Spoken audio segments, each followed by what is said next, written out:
ESPN named Shea Cornett as the new host of First Take.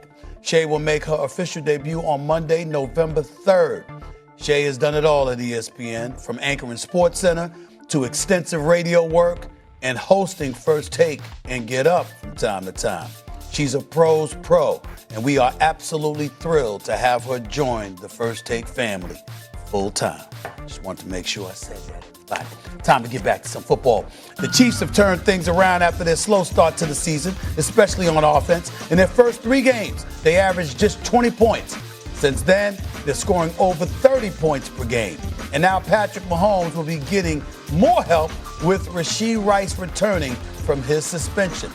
Since 2023, Mahomes has a better QBR, higher completion percentage, and more yards per attempt targeting Rice than all other receivers.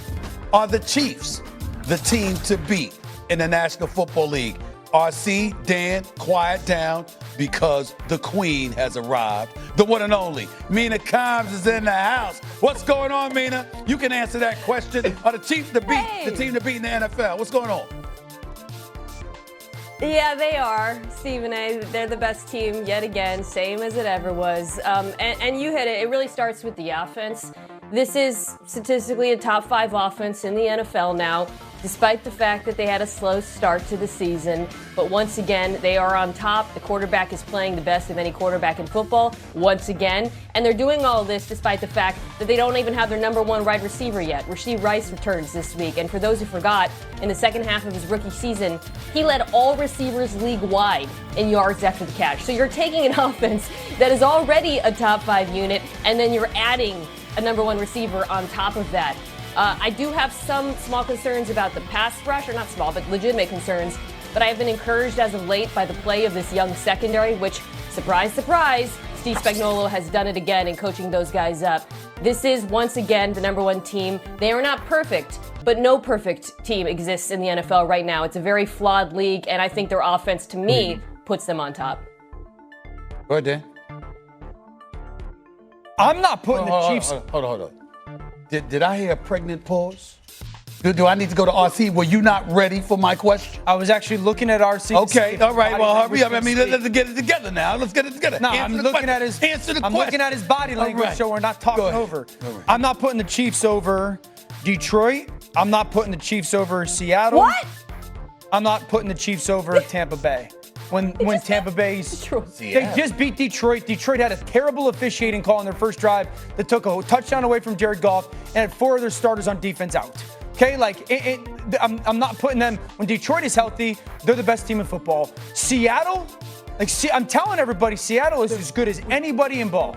And then Tampa Bay's 5-1 with me playing wide receiver at some points. Tampa Bay is going to be the rare team that gets healthier as this season goes along. And so while Kansas City's playing fantastic, they're no question one of the best. But I'm not just going to sit here and say they're the team to beat and everyone's going to go, well, they have Patrick. Who's the quarterback for the Seattle Seahawks? Sam Darnold. It's the most explosive pass game in the NFL right now. Weren't they pretty good last year when he was in Minnesota and they were 14-2 and they were throwing water on his head? Get yourself in trouble, and then you sat on national television acting like they had won something. Yeah. And I said, yo, they haven't won anything yet. And then they nosedived the last game of the regular season with a division title on the line. Yeah. And then after that got trounced in the playoffs. That same Sam Darnold? That same Sam Darnold. RC, go ahead, man. Go ahead, RC. Go ahead. I just thought I'd point that out. Go ahead. Yeah, no, I agree with Mina. And I've sort of been on this the entire season. When they were 0-2, I was still saying, hey, man, they don't have Xavier Worthy, and you have to wait until Rashee Rice returns. And then we started to see Tyquan Thornton evolve. And then now Hollywood Brown has become a huge part of this offense as Xavier Worthy returned. We saw Travis Kelce not necessarily be old Travis Kelce, to be a Travis Kelce who in one-on-one matchups can go out there and win. And we have gotten desensitized to watching Patrick Mahomes play. We have a level of expectation of him that if the numbers don't feel a certain way or look a certain way, we don't recognize how well he is playing. He has put this team on his back like a Toomey backpack. since the first week of this season. And he said, I'm going to do every single thing I need to do to make us competitive. Every single thing I need to do to help us win. And Steve Spagnuolo, who at the beginning of the season, there was communication issues. There was issues when they blitzed and being able to match up on the back end. Now starting to use some of those young pieces that has helped Trent McDuffie move around and be utilized wherever you want him each and every week. And you watch the game, and you see guys like Bolton and Tranquil and Chanel just absolutely ball week to week. This is the team to beat, and this is why. Because you don't get to say, Dan, that, oh, they have Patrick Mahomes and just poo-poo it. Because it's Patrick Mahomes. And at some point, people are going to stand across from him and remember, this is a team that's been to 7 straight AFC championships. All right, Mina, I'm going to let you respond to that first before I know Dan wants to get in here, but he might get in the way of you talking, Mina, and I can't allow that to happen. Go ahead. I'm thrilled, first of all, because I thought we would all come up here and agree about the Chiefs, so I'm glad Dan actually gave us a hoop to dunk on with this. I'm going to address specifically what you said about Detroit and the injuries explaining that victory. Dan, I know you watched that game very closely, and I know you know that the starters who were missing were not the primary reason why the Chiefs moved the ball on Detroit so easily. They targeted the linebackers relentlessly in that game. Relentlessly. Ryan, you remember this as well. Those are the starters for Detroit. If these two teams were to play again, they would roll back with the exact same game plan. And watching the game, Chiefs didn't win because of calls. Come on. The Chiefs won because the offense simply out-executed them drive after drive after drive. This offense is relentless.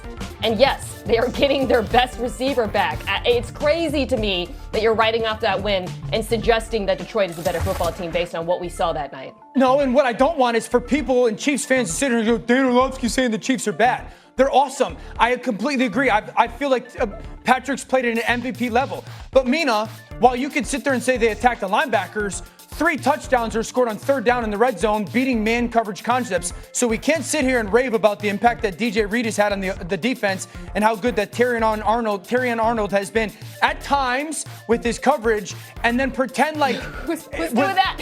But he's been physical. Like that has mattered. That has mattered for their defense. That reroutes as good as anybody. We can't sit here and say that. We'll also pretend that 3 third down touchdowns in the red zone against man coverage aren't impactful. I'm not saying that Detroit is this 20-point favorite over Kansas City, but to sit here and say that Detroit isn't just as good as Kansas City is not accurate. To sit here and say that Seattle, and you could talk about Sam Darnold all you want, it's the number 1 explosive pass game in the NFL. He's as good as any quarterback wide receiver duo going in the NFL. It's one of the best defenses in the NFL. It's one of the best defensive lines in the NFL. Dallas can't stop a nosebleed. DeMarcus Lawrence looks like he's 22 years old playing on that defense right now, and they got a defensive player of the year candidate in Leonard Williams. And you know that, Mina. And Tampa Bay is 5-1 with the most offensive line combinations going in the NFL and more targets than people at wide receiver than anybody in the NFL. Usually that spells losses. It has spelled wins. Tampa Bay is just as good as anybody as well. What I was saying I think that's the point, though, Dan. Go ahead, We're not saying that that's football, right? Like the Chiefs have been so good and so far ahead of everybody that we've gotten to this point that we say, okay, the Chiefs are here and now everybody's shooting for them. But the truth is, it's always that close. Right, there's always that team. Like the Bills have been that team. The Baltimore Ravens have been that team. Philadelphia has been